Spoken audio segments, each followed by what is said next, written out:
Hello friends, எல்லோருக்கும் வணக்கம். Welcome to young investor channel. Actually Sunday எபிசோட்னாலே பார்த்தீங்கன்னா இம்பார்ட்டன்ட் அப்டேட்ஸ் எல்லாமே நம்ம டிஸ்கஸ் பண்ணுவோம்.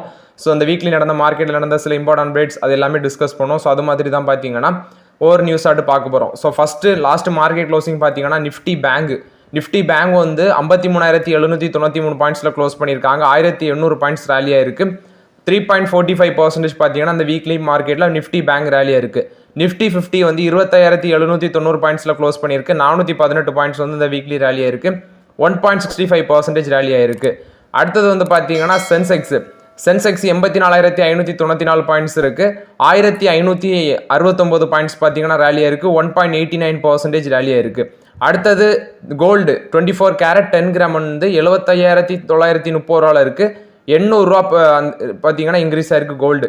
அடுத்தது டாலர் அகேன்ஸ்ட் நம்ம இந்தியன் ருபி பார்க்கும்போது 83.48 அந்த ரேஞ்சில் இருக்குது. மோராட் இது வந்து last market closing updates.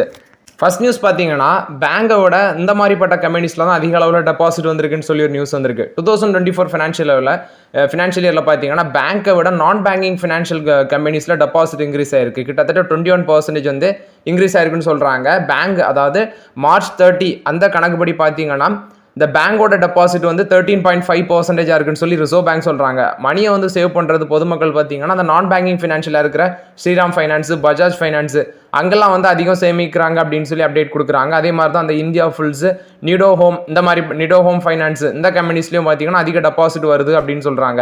5 top பேங்க்ஸில் பார்த்தீங்கன்னா அவனோட ஃபிக்ஸட் டெபாசிட் அந்த இன்ட்ரெஸ்ட் ரேட் வந்து 6% to 7.5% அந்த ரேஞ்சில் கொடுக்குறாங்க.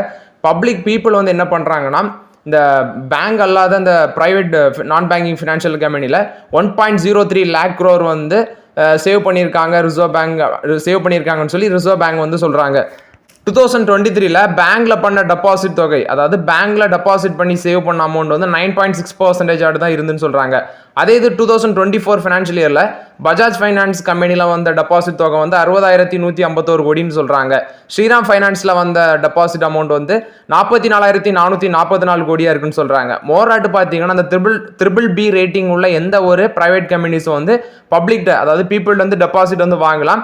குறைஞ்சபட்சம் பார்த்தீங்கன்னா 12 months, அதிகபட்சம் 16 months அது வரைக்கும் சேமிச்சு அவங்களுக்கு வந்து வட்டி கொடுக்கலாம். ஆனால் இந்த நிறுவனங்கள் பார்த்தீங்கன்னா இந்த கம்பெனிஸ் வந்து இந்த கரண்ட் அக்கௌண்ட், சேவிங்ஸ் அக்கௌண்ட் வந்து நீங்கள் ஓப்பன் பண்ணணும்னு சொல்லி இந்த உங்களை பப்ளிக்கை வந்து நிர்பந்திக்கக்கூடாது, அதாவது கம்பல் பண்ணக்கூடாது. நீங்கள் அந்த பப்ளிக் இது சேவிங் அக்கௌண்ட்டும் கரண்ட் அக்கௌண்ட்டும் ஓப்பன் பண்ணுங்கன்னு சொல்லி RBI ரூல்ஸ் படி பார்த்தீங்கன்னா அந்த கம்பெனிஸ் வந்து பப்ளிக்கை வந்து கம்பல் பண்ணக்கூடாது. மோரோராட்டி இது வந்து பார்த்தீங்கன்னா பேங்கை விட நான் பேங்கிங் ஃபினான்ஷியல் கம்பெனியில் டெபாசிட் அதிகமாக இருக்குது அப்படின்னு சொல்லி அப்டேட் வந்திருக்கு. நெக்ஸ்ட் பார்த்தீங்கன்னா இந்தியாவில் பில்லியனரோட ஸ்ட்ரென்த் வந்து அதிகரிச்சிருக்குன்னு சொல்கிறாங்க. அதாவது per இயருக்கு வந்து 10 கோடி ஏர்ன் பண்ணுற பீப்புள்ஸோட கவுண்ட் வந்து இந்தியாவில் அதிகரிச்சிருக்கு அப்படின்னு சொல்லி ஒரு சர்வே ரிப்போர்ட் சொல்லுது. அதாவது லாஸ்ட் 5 yearsல இதோட பெர்சன்டேஜ் பார்த்தீங்கன்னா 63% இன்க்ரீஸ் ஆயிருக்கு அப்படின்னு சொல்கிறாங்க. சென்ட்ரம் அப்படிங்கிற ஒரு கம்பெனி தான் அந்த சர்வே எடுத்திருக்காங்க. இதே மாதிரி இந்தியாவுக்கு வருஷத்துக்கு 5 கோடி ரூபாய்க்கும் அதிகமாக சம்பாதிக்கிற தனிநபர்களோட எண்ணிக்கை வந்து பார்த்தீங்கன்னா 58,200 இன்க்ரீஸ் ஆயிருக்குன்னு சொல்கிறாங்க. இது வந்து 49% growth. 31,800 பேர் பார்த்தீங்கன்னா இந்தியாவில் வந்து 10 கோடி ரூபாய்க்கு அதிகமாட்டு வருஷத்தில் சம்பாதிக்கிறாங்க. ஒரு வருஷத்துக்கு 31,800 பேர் வந்து வருஷத்துக்கு 10 கோடி ரூபாய்க்கு மேலே சம்பாதிக்கிறாங்க. 2019 to 2024 இந்த காலகட்டத்தில் இந்த எண்ணிக்கை வந்து ரொம்பவே அதிகமாட்டு இன்க்ரீஸ் ஆயிருக்குன்னு சொல்கிறாங்க. அது மாதிரி 50 லட்சம் ரூபாய்க்கு அதிகமாட்டு சம்பாதிக்கிறவங்களோட கவுண்ட் வந்து 25% வந்து இன்க்ரீஸ் ஆயிருக்குன்னு சொல்கிறாங்க. வருஷத்துக்கு 10 கோடி சம்பாதிக்கிற உங்களோட அந்த CAGR growthன்னு சொல்லுவாங்க. தமிழில் வந்து கூட்டு ஆண்டு வளர்ச்சி விகிதம். அது வந்து பார்த்தீங்கன்னா வருஷத்துக்கு 10 கோடி ரூபாய்க்கு மேலே சம்பாதிக்கிறது வந்து 38 லட்சம் கோடியாட்டு இன்க்ரீஸ் ஆயிருக்குன்னு சொல்கிறாங்க.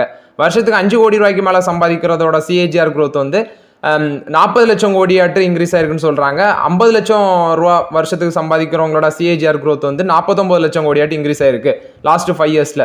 பணக்காரங்கள் வந்து அதிகரித்தாலும் பார்த்தீங்கன்னா அதே சமயம் அதில் வந்து 15% ஆஃப் த பணக்காரங்க தான் வந்து அந்த மணியை வந்து கரெக்டாக ஹேண்டில் பண்ணுறாங்க. அதே சமயம் அந்த பணத்தை வந்து ஹேண்டில் பண்ணுற திறமை உள்ள பொருளாதார நாடுகளில் பார்த்தீங்கன்னா 75% இருக்குது நம்ம நாடு அப்படின்னு சொல்கிறாங்க. இந்தியாவில் அதிக சொத்து வச்சுருக்கவங்க அசட் வந்து அதிகமாட்டு, அதாவது பெரிய பணக்காரங்கள்ட்ட இருக்கிற சொத்து மட்டும் 2023 வந்து $1.2 trillion இருக்குது.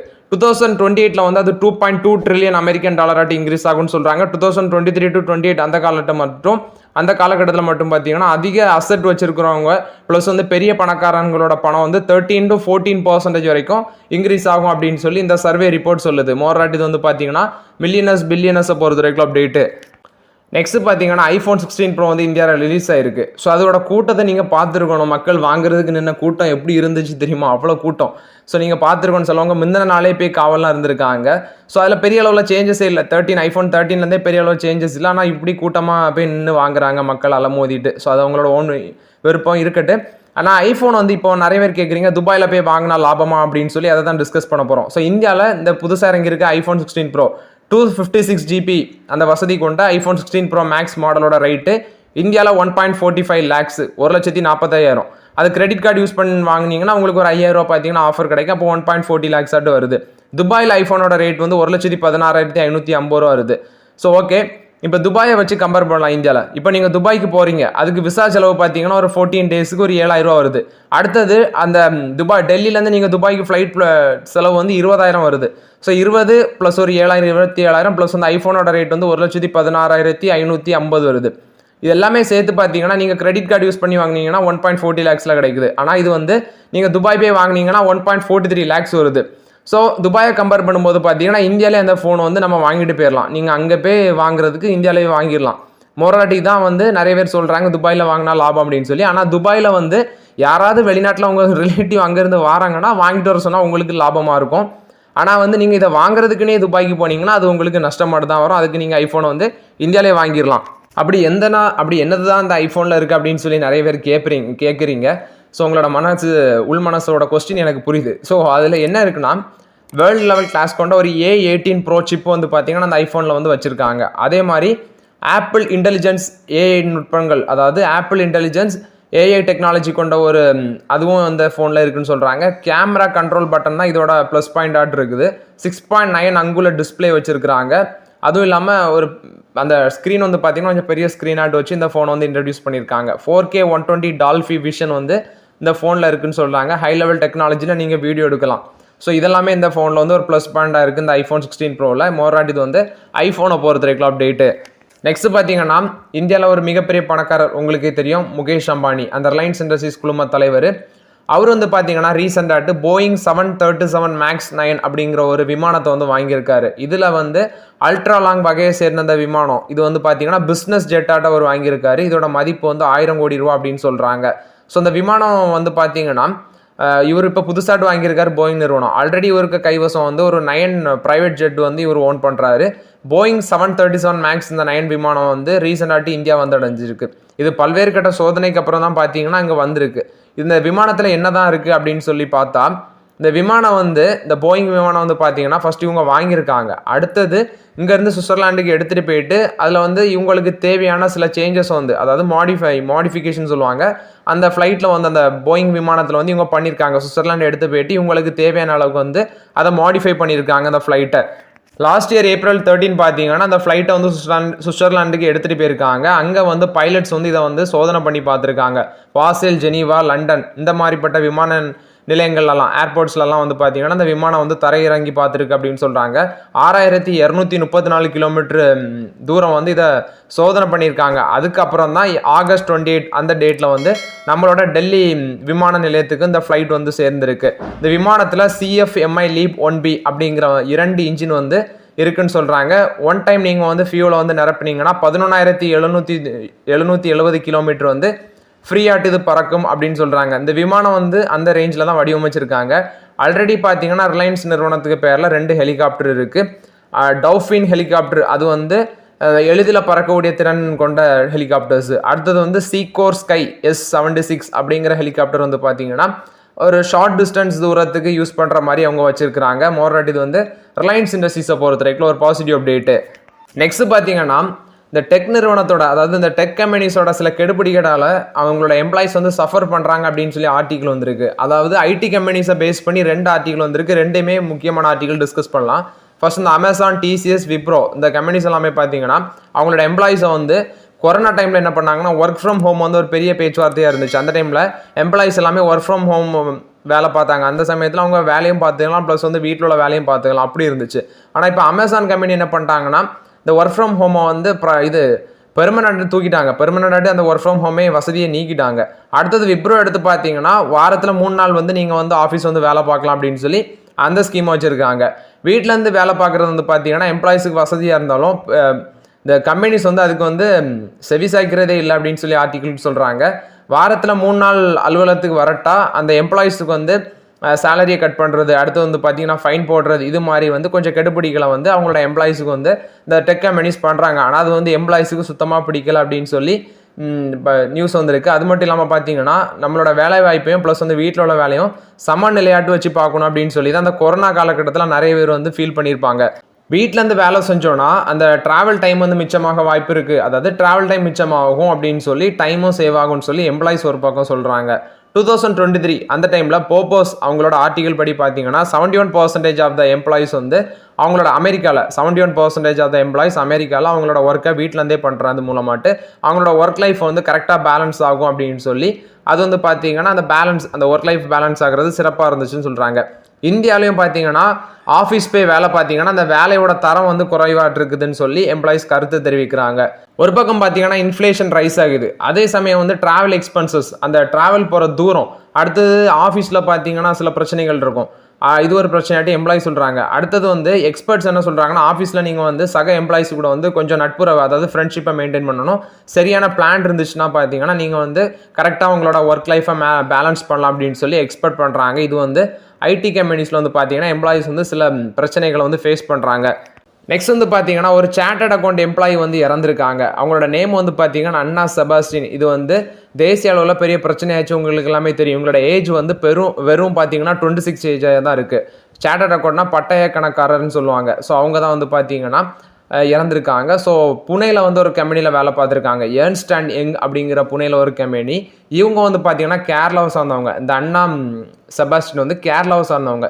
இவங்களுக்கு வந்து பார்த்தீங்கன்னா ஒர்க் ப்ரெஷர் வந்து அதிகமாக இருந்திருக்குன்னு சொல்லியிருக்காங்க. அதனால இவங்க வந்து அவங்களோட ஃபாதர்கிட்ட பார்த்தீங்கன்னா அவங்களோட அப்பாட்ட வந்து ஃபோன் பண்ணி வந்து தெரிவிச்சிருக்காங்க, ரொம்பவே ப்ரெஷராக இருக்குது. ஆக்சுவலி இவங்க மார்ச் 18 தான் ஜாயின் பண்ணியிருக்காங்க வேலைக்கு சேர்ந்த 4 மாதத்தில். அந்த 4 மாதத்தில் பார்த்தீங்கன்னா அவங்களோட அப்பாவுக்கு கால் பண்ணி இங்கே ஒர்க் ப்ரெஷர் ரொம்பவே ஜாஸ்தியாக இருக்குது, என்னால் முடியல அப்படின்லாம் சொல்லி க்ரை பண்ணியிருக்காங்க, அழுதுருக்காங்க. அவங்களோட அப்பாவே இது சொல்லியிருக்காங்க.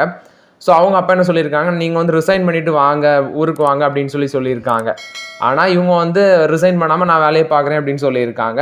ஸோ அதுலேருந்து மார்ச், ஏப்ரல், ஜூலை 20ஆம் தேதி பார்த்தீங்கன்னா அவங்க வந்து அவங்களோட ரூமில் வந்து கொலாப்ஸ் ஆகி கீழே விழுந்திருக்காங்க. கீழே விழுந்துட்டு அவங்க ஹாஸ்பிட்டல் ரீச் பண்ணுறதுக்குள்ள அவங்க உயிர் பிரிஞ்சிருக்கு அப்படின்னு சொல்கிறாங்க. ஸோ மோராட்டு இது வந்து பார்த்தீங்கன்னா என்ன தெரிஞ்சுதுன்னா எம்ப்ளாயிஸை வந்து எம்ப்ளாயிஸ் மாதிரி ட்ரீட் பண்ணணும். அது மட்டும் இல்லாமல் ஒரு ஒர்க் டைம் வந்து கொடுக்கணும். அதாவது ஒரு நாள் 8 ஹவர்ஸ்னால் அதை வந்து ஸ்ட்ரிக்டாட்டு ஃபாலோ பண்ணணும். அது வந்து பார்த்தீங்கன்னா நிறைய கம்பெனிஸ் வந்து ஸ்ட்ரிக்டாட்டு ஃபாலோ பண்ணுறதே இல்லை. ஸோ அதிக அளவில் அந்த ஆர்டிக்கில் என்னெல்லாம் சொல்கிறாங்கன்னா ஓவர் நைட்டாக நல்லா ப்ரெஷர் பண்ணி வேலை வாங்கியிருக்காங்க அப்படின்லாம் சொல்கிறாங்க. ஆனால் அந்த நிறுவனம் என்ன சொல்கிறாங்கன்னா இவங்களுக்கு வந்து இரங்கல் செய்தி சொல்லியிருக்காங்க. அந்த குடும்பத்துக்கு வந்து நாங்கள் வந்து முடிஞ்ச அளவு ஹெல்ப் பண்ணுவோம், ஆனால் இது வந்து எத்தனை பணம் கொடுத்தாலும் பார்த்தீங்கன்னா அந்த இழப்பை ஈடு செய்ய முடியாது அப்படின்னு சொல்லி அந்த கம்பெனி தரப்பில் வந்து சொல்லியிருக்காங்க. இந்த பிரச்சனை வந்து தேசிய அளவில் பெரிய புயலை கிளப்பியிருக்கு. அதே சமயம் வந்து நிறைய பேர் என்ன சொல்கிறாங்கன்னா ஒர்க் டைம் வந்து கரெக்டாக வந்து பார்த்தீங்கன்னா அந்த டைம் வந்து கரெக்டாக ஷெடியூல் பண்ணணும். ஒரு நாள் 8 ஹவர்ஸ்னால் அது 8 ஹவர்ஸ் தான். அந்த ஷெடியூலில் வந்து கரெக்டாக கொண்டு வரணும். பட் அந்த நிறைய கம்பெனிஸ் வந்து பார்த்தீங்கன்னா அதை ப்ராப்பராக ஃபாலோ பண்ணவே இல்லை. ஸோ ஏர்ன்ஸ்ட் யங் நிறுவனத்தில் தான் அந்த அண்ணா செபாஸ்டின் வந்து உயிரிழந்திருக்காங்க. இவங்க உயிரிழந்ததுக்கு பார்த்தீங்கன்னா அந்த கம்பெனிலேருந்து ஒரு பர்சன் கூட வந்து அவங்களோட வீட்டுக்கு நேரில் சென்று ஆறுதல் கூறல அப்படின்னு சொல்லியும் நியூஸ் வந்திருக்கு. மோராட் இது வந்து இந்த ஏர்ன்ஸ்ட் யங் கம்பெனியில் நடந்த இன்சிடென்ட் இது. நெக்ஸ்ட்டு பார்த்தீங்கன்னா பேங்க் வந்து அதிக அளவில் டிஜிட்டல் முறையில் டெபாசிட்டை வந்து பண்ணணும் அப்படின்னு சொல்லி ரிசர்வ் பேங்க் வந்து பேங்க்கிட்ட சொல்லியிருக்காங்க.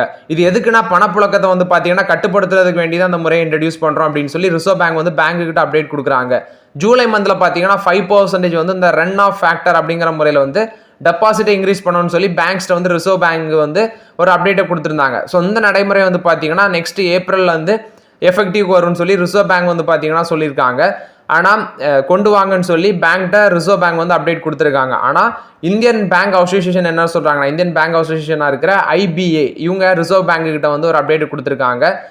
ரிசர்வ் வங்கிகிட்ட என்ன சொல்கிறாங்கன்னா இந்த விகிதத்தை இந்த பர்சன்டேஜாக 2%லேருந்து 3% ஆட்டு நீங்கள் குறைக்கணும் அப்படின்னு சொல்லி இந்தியன் பேங்க் அசோசியேஷன் பார்த்தீங்கன்னா RBI வந்து முறையிட்டு இருக்காங்க. ஆனால் அப்படி பண்ணோன்னா பார்த்தீங்கன்னா அப்படி பண்ணோன்னா பேங்க்கில் வந்து இருக்கும் பணம் வந்து பேங்க்கில் இருக்கிற பணம் வந்து குறைஞ்சி அமெரிக்கன் பேங்க்ஸுக்கு ஏற்பட்ட நிலை தான் வந்து பார்த்தீங்கன்னா இந்தியன் பேங்க்ஸுக்கும் ஏற்படும்னு சொல்லி ரிசர்வ் பேங்கோட ஒரு ஆஃபீஸர் வந்து எச்சரிக்கை கொடுத்துருக்காரு. அமெரிக்காவில் நீங்கள் பார்த்துருப்பீங்க இந்த சிலிகான் வேலி பேங்க்லலாம் என்ன நடந்துச்சுட்டு ஒரே டைமில் பார்த்தீங்கன்னா டெபாசிட்ஸ் எல்லாரும் எடுத்துகிட்டு போனாங்க. அதனால பேங்கே திவாலானது எல்லாமே நம்மளும் பார்த்தோம். ஆனால் இந்த டைமில் வந்து பார்த்தீங்கன்னா ரிசர்வ் பேங்க் வந்து இதே மாதிரி புதிய கட்டுப்பாடுகளெல்லாம் விதிச்சிருக்காங்க. இந்தியாவில் வந்து உள்ள டெபாசிட்களில் 3ல் 2 அதாவது 3ல் 2 பங்களை வந்து பார்த்தீங்கன்னா டிஜிட்டலாக எளிதில் எடுக்கும் வகையில் வந்து இருக்கதாட்டு மூடிஸ் அப்படிங்கிற கம்பெனி வந்து எச்சரிச்சிருக்காங்க. எல்சிஆர் அப்படிங்கிற அளவை மாற்றி அமைக்கணும் அப்படின்னு சொல்லி இந்தியன் ரிசர்வ் வங்கி பார்த்தீங்கன்னா திட்டம் தீட்டிட்டு வராங்க.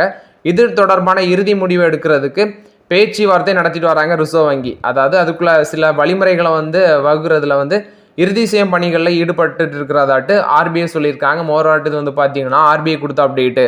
நெக்ஸ்ட் பாரத் எலக்ட்ரானிக்ஸ் லிமிடெட்ல வந்து அப்டேட்டு. இவங்க ஒரு மெமரம் ஆஃப் அண்டர்ஸ்டாண்டிங் பார்த்தீங்கன்னா Aryabhatta research institution of observational sciences அவங்களுக்கு கூட சைன் பண்ணியிருக்காங்க. எதுக்குன்னா இந்த இந்தியன் ஸ்பேஸ் சிச்சுவேஷனல் அவேர்னஸை வந்து பார்த்தீங்கன்னா இன்ட்ரடியூஸ் பண்ணுறதுக்கு வேண்டி தான், அந்த அவேர்னஸை கிரியேட் பண்ணுறதுக்கு வேண்டி தான் இந்த பெல் வந்து இந்த Aryabhatta research institute of observational sciences கூட இந்த மெமரம் ஆஃப் அண்டர்ஸ்டாண்டிங் சைன் பண்ணியிருக்காங்க. இது வந்து பெல் கம்பெனியை பொறுத்தவரைக்கும் ஒரு பாசிட்டிவ் அப்டேட்டு.